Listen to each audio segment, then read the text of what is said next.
The first round of the ESO Pro League Season 19 playoffs has just concluded. We have set ourselves up ready for the round of 12 tomorrow, and today we're going to be going over all the results from the 4 best-of-3 matches that were played today. And even this early on, we had some banger storylines emerge. Niko appears to have awoken from his slumber, returning to the godlike form that we know and love. BetBoom and FlyQuest played damn near every single round of every map in a brutal, bloody battle to the very end.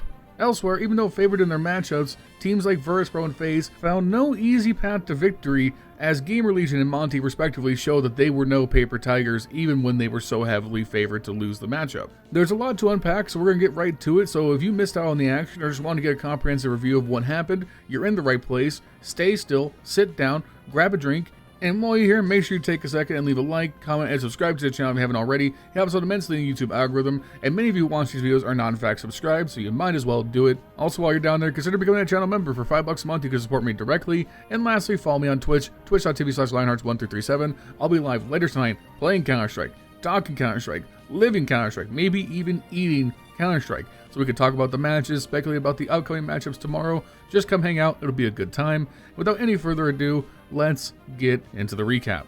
Alright, the first matchup of the day would see Big take on G2, and going into this I expected G2 to be the heavy favorites. They should be getting through this in a clean 2-0 fashion. However, if you pulled up the first match on Inferno, you would see that things did not get off to a good start.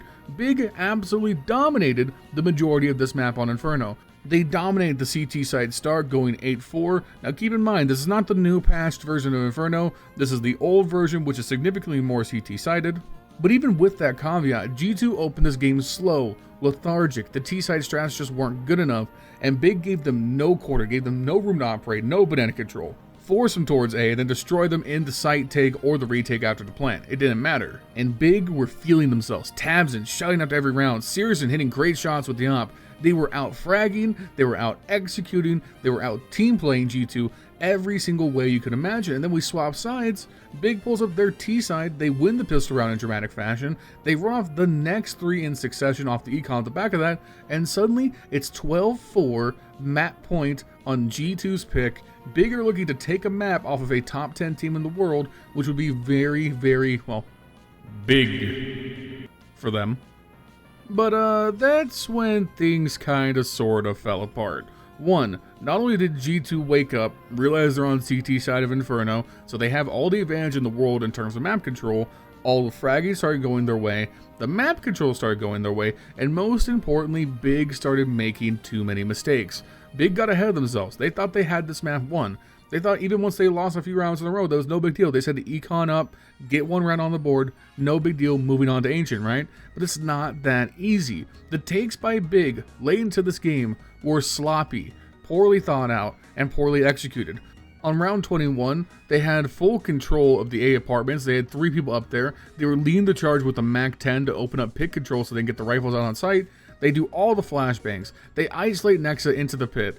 And then the MAC-10 gets in there and decides to start fighting with the other CT player over by Moto instead of clearing pit entirely. So Nex is allowed to sit, wait, bide his time, get clear from the flashbang, and then pull up with a triple kill. Why on earth are you worried about trying to MAC-10 somebody from way deep when instead your job is to secure pit? You haven't cleared it and you're getting distracted by a side fight, and now the rest of your teammates get stuck in apartments and can't push out. It was sloppy, it was badly thought out and badly executed, and it kept giving G2 time to settle in, secure their economy, and generate momentum. Including the overtime that G2 forced, G2 ran off 11 straight rounds before Big could get back to the CT side, find some of their nerve, and win back around. And admittedly, again, CT side of map, they win their entire CT half of overtime. We go to the second overtime. G2 cruise 2 of 3 rounds on their T side, and at that point, the CT side dominance is too much for Big, and the map is over in a second overtime.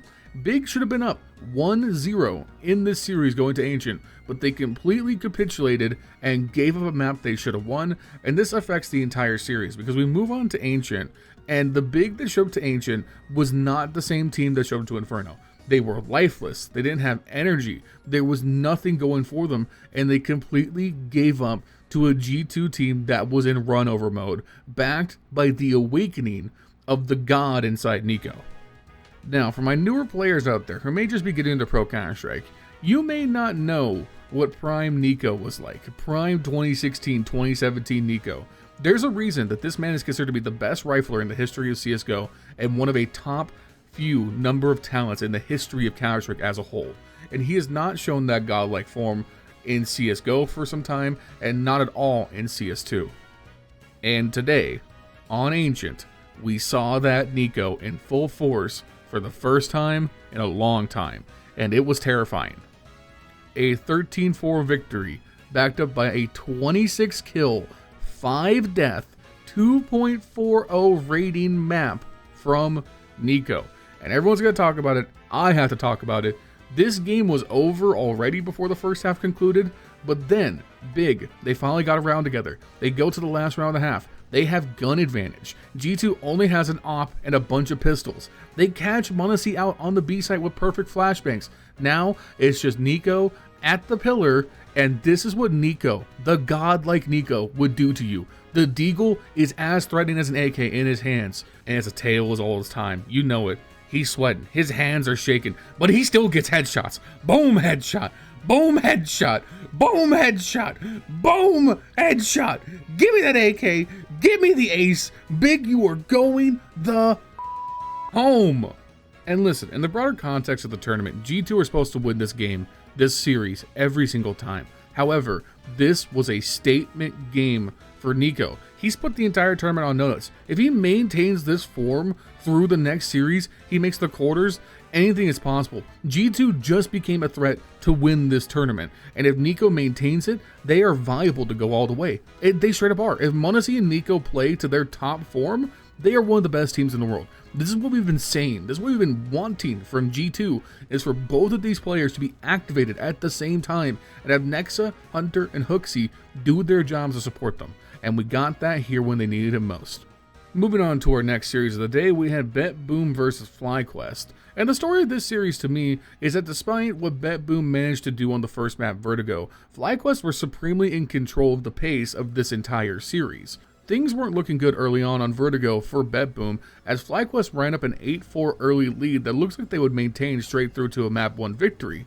However, Magnolias came into the second half like a demon, and the CT side for BetBoom was literally unstoppable. Once again buoyed by that pistol round win so important to jumpstart the economy, BetBoom only allowed FlyQuest to win 3 rounds on their T side. They completely shut them out 9-3 in a turnaround 13-11 victory to push it to map 2. Now I have to be honest, this tournament is my first time really paying attention to both of these teams, so still kind of getting familiar with what makes them tick. And for BetBoom, the key to everything is definitely Magnolias. He is the carry, but right behind him, they need good performances from Chiron and Zorte to really bolster what they're doing. On Vertigo, you got that great performance out of Chiron, however that wouldn't maintain through the rest of the series. Over on the FlyQuest side, I've still really liked the brand of Counter-Strike these guys are playing. This core around Liaz, Dexter, and Vexite is actually really exciting to watch play out. Liaz is a lightning rod. The way he generates momentum on the server is electric. And honestly, they have really great solid calling. They have good fundamentals. And like I said, they were controlling the pace of this series. I think that's what we saw play out on the next 2 maps. Yes, Mirage and Anubis are both 13-9, close games. But the difference was the posture, the poise of FlyQuest to maintain momentum late into games and close out maps when they needed to. They go into the T side of Mirage their second half, and they close out the map 5 straight wins. They completely shut out any momentum BetBoom may have been building on the CT side. When we look at the BetBoom fragging, Magnolias just kind of has a pedestrian game. And without him, the fragging simply fell behind. And it's very much the same story on Anubis. I'm really impressed with FlyQuest's CT sides, especially on maps that aren't really favorable towards the CTs. Anubis is a T-sided map, but they play lockdown defense. They were just able to close out rounds far better than BetBoom could, even though BetBoom had the advantage in a bunch of these T-side rounds for them. It was just overall superior Counter-Strike played today by FlyQuest, and that's why they're going through. And moving on to our next series, we had VersusPro versus GamerLegion, where a lot of my fears were both assuaged and confirmed from this VP team. Let me start off by talking about GamerLegion though, because this could have been a GamerLegion 2-0 upset if a few rounds go their way. They took VersusPro to the very limit on both maps and exposed some of the flaws with this team. Which once again backs up my sentiment that Snax is building an incredibly quality team behind him right now, and while they are definitely kind of a fringe top 20 team right now, they can do damage in the right situations, and VP is the right situation where they could have done it.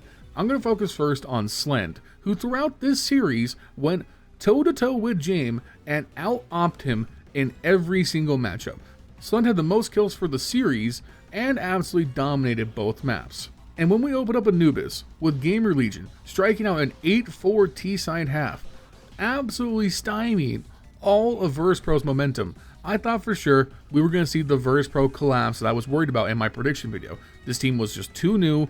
They hadn't embedded electronic. He started off like 1-8 for the first half, and then they were going to go out, and it was going to be very disappointing. However, credit to VersePro, they knuckled down, got to the T-side themselves, and won that half 10-3 to take a steal victory, 13-11 over GamerLegion. And what it came down to really was electronic waking up and supporting Norbert and Fame, who both had fantastic games. You look at the scoreboard, Jame only had 9 kills, a 0.8 rating, a disastrous performance for someone who's supposed to be the star leader of this team. So really, this was one GamerLegion are going to look back on like, man, we should have won this. Jame played like ass and we weren't able to do it. And, you know, listen, despite what I was saying about Snax' calling, it has to be pointed out, he only had 3 kills. And you can be a great shot caller, but if you're going to perform that badly, you're going to find it very hard to win games. And I have to acknowledge that. And then we move to Mirage, where you look at this box score and you think GamerLegion, they had a bounce back game. Snax, 16 kills. Slend, 20 kills. Again, Slend going head to head with Jame and winning the op duel straight up. They split the first half of Mirage 6-6. They end it by taking the last 2. GamerLegion goes to their T side, they win the first 4 off the back of a pistol round, and you're now in firm control. 10-6, VersePro are slipping, they're not playing to peak. All you have to do is close out the game, and that's what GamerLegion were unable to do today. VersePro, they run it back, they win 7 of the next 8, Electronic is dominating Mirage, Jame is right behind him getting great impact, Flit, Fame, they're having great games. Norbert, not having a great game, which is kind of something we've come to expect from him. He's by far the worst performing player on this team. But when it came down to it, when it was time to win the game, VersePro knuckled down and gave no quarter to GamerLegion. They secure a 2-0, but it's a shaky 2-0. And I'm not gonna lie, I am not very confident about VersePro going into the next round. This was something they should have done very convincingly, and they came out and looked weak at various points. And for our last series of the day, we had Faze taking on Monte. And listen, right out the gate, I have to give a lot of credit to Monte. I thought they were going to roll over. This is going to be a Faze stomp 2-0. And going into the first map, we go into Vertigo. That's sure as hell what it looked like, because Faze were the dominant, classic, vintage Faze on Vertigo, where they gave no quarter, huge multi-kills, Brokey, Rops, Rain, all feasting when they needed to. And they were just overwhelming on the CT side, they were overwhelming on the T side, and it was just a quick, quiet 13-7 victory for Faze. And then we roll into Nuke, and I figure, okay, Faze, Nuke, they should be winning this all the time. And then Monte do the impossible. They fight back for an overtime victory, 14-16 on Nuke, that I would not have given them credit for. And fair play to them, because frankly, the fragging on Monte surprised me throughout this series. Demka was electric at various points throughout the series, and on Nuke, he was amazing. He had 33 kills, a 1.61 rating, right behind him Ryu with 28, Gimsy with 26, Waro with 18, and then, Krasnal with 8.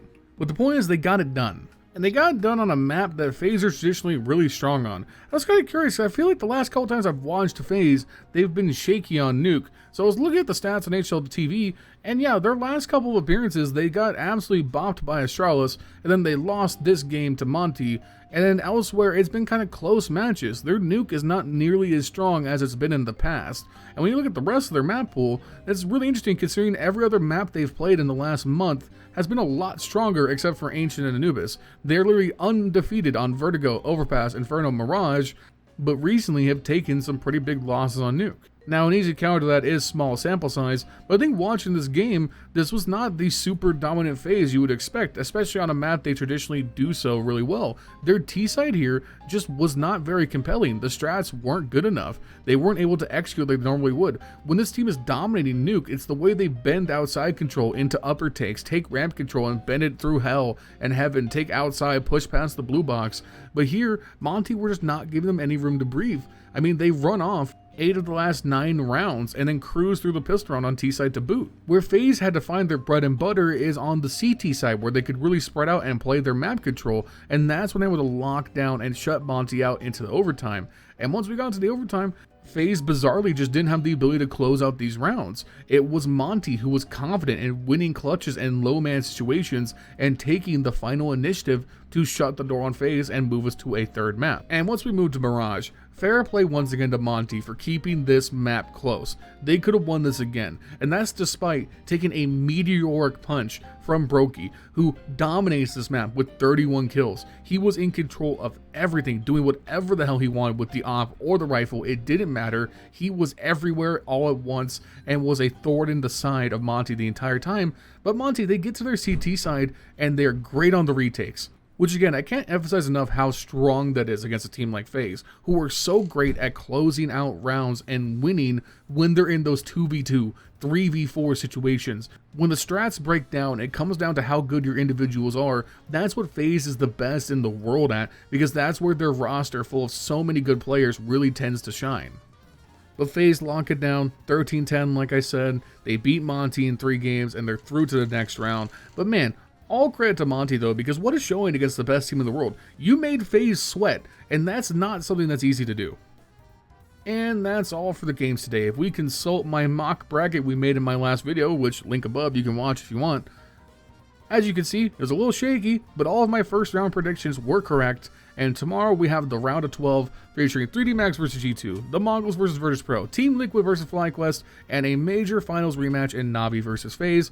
Lots of exciting stuff coming your way. So if you want to be here for daily recaps, make sure you like, comment, subscribe, all that good stuff. How were your picks for today? How are you feeling about the teams who have gone through and those who have been eliminated? Let me know and I'll be responding in the comments down below. All that good stuff. I'll be streaming later tonight. Come check me out. Thanks to my channel members, Furley, Justin, and Jesse for keeping the lights on. I love you guys, and I'll see you soon with another video.